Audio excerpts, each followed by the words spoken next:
in this series, we just wanted to show off the solo mode, and we wanted to get a jump start on it, so we're just going to start at the top of turn 2. So I'm just going to go through and play the second turn. I have Pie here, Buck, Flash, and Bolt. Bolt's already knocked out a couple of Sims, and Pie's managed to pick up one objective here. We're trying to get Research Console done. So we'll see what I can do. So I think I'm going to start with Pie. And what I want to do is get her into position to score. I can run if I get these knocked out or out of my way. So actually, I'm going to start with Buck and clear myself a little space.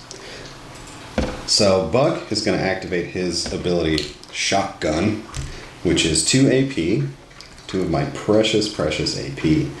Now that I'm thinking about it, I might want to reposition him so I can get 3 instead of 2.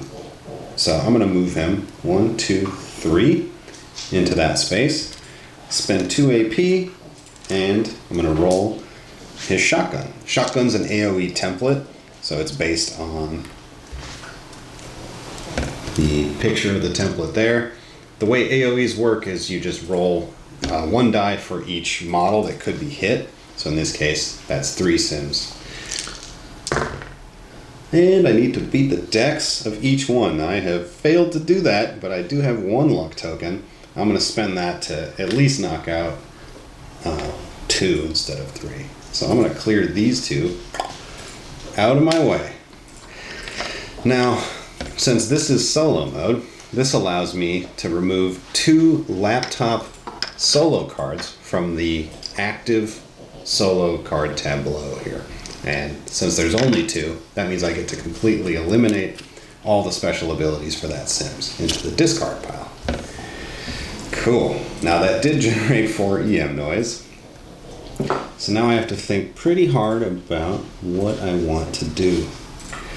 And I should mark off that I knocked out 2 more. Now, this one will come right up to him at the end of this if I stop right now.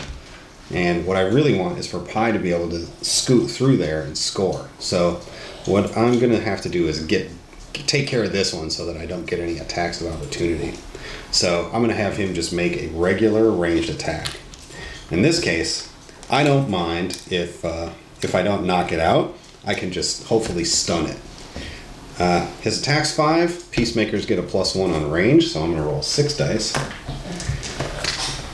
And let's see what happens. I only need 3 to stun.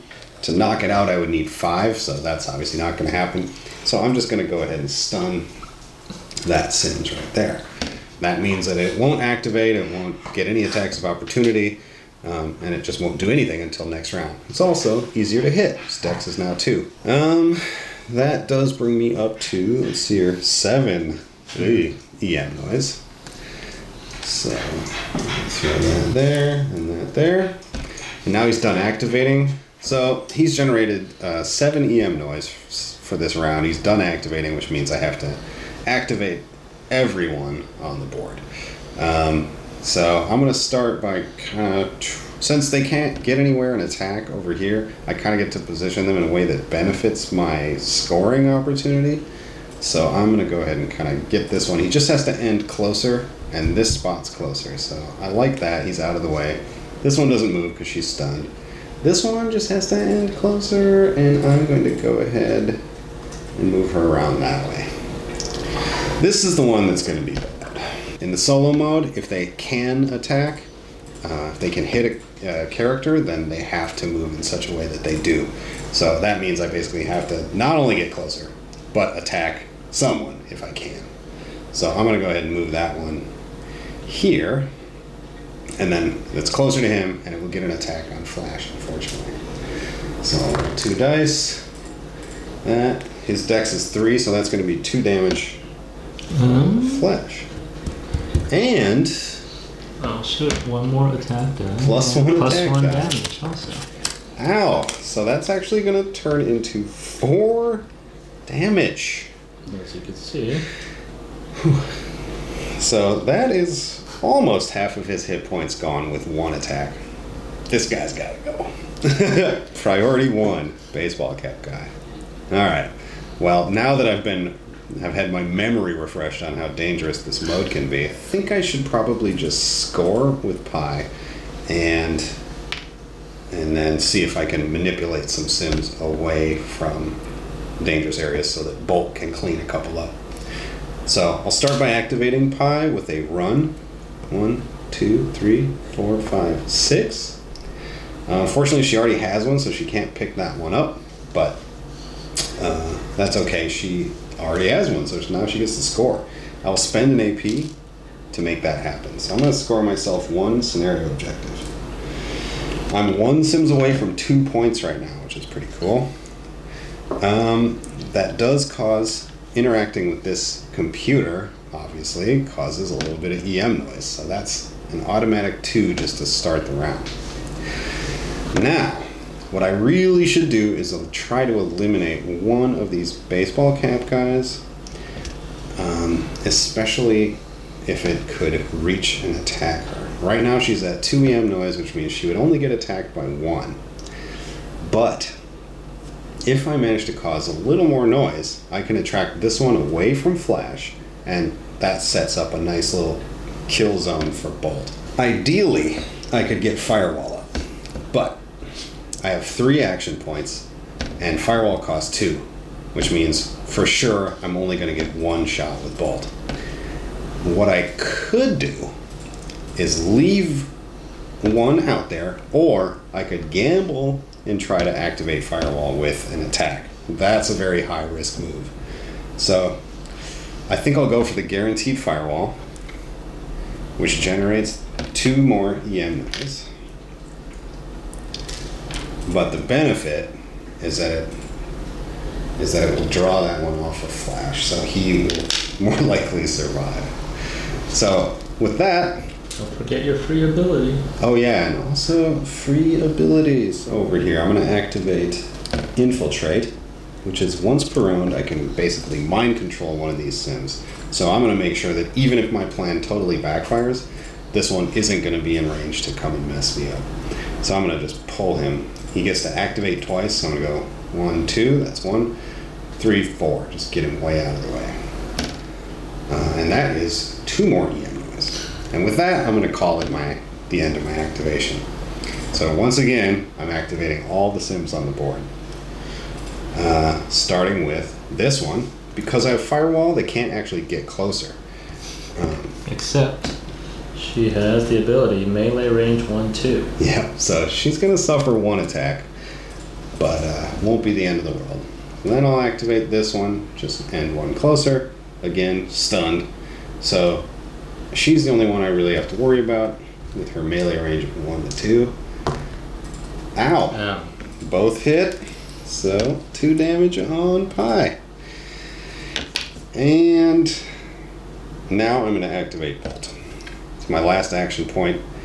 I'm going to go ahead and fire at this one. This is a nice little setup for Buck for the next turn, so in case it stays the same, I'll just leave it so that he can just wipe them out. So this straggler's got to go. I'm going to go ahead and fire. And that is her attack 5 plus 1. And her damage track is very good, so I'm pretty confident. So it only takes 3 hits to get 3 damage, which is actually going to leave a 5 left over for luck. And I get to remove 1 of these horrible, horrible cards. Plus 1 damage is definitely worse than plus 1 attack. So I'll just go ahead and discard that.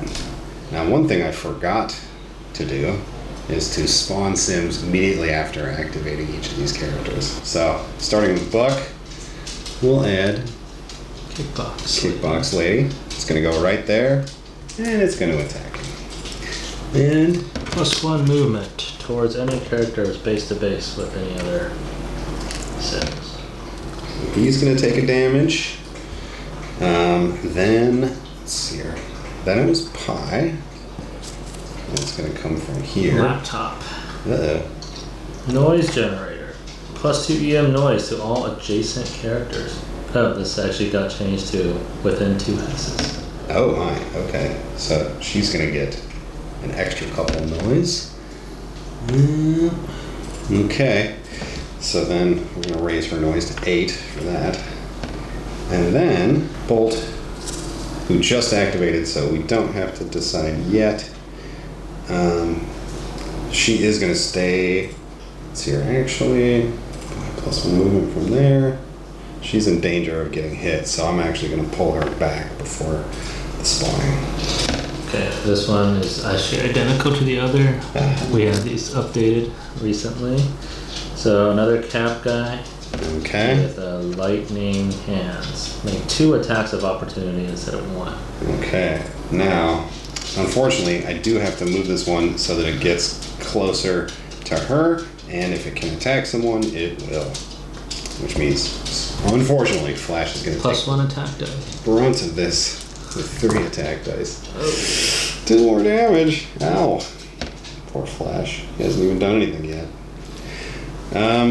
Boy, what is he going to do? He's going to use his once per game ability called Squad Tactics, which allows him to do a free sidestep.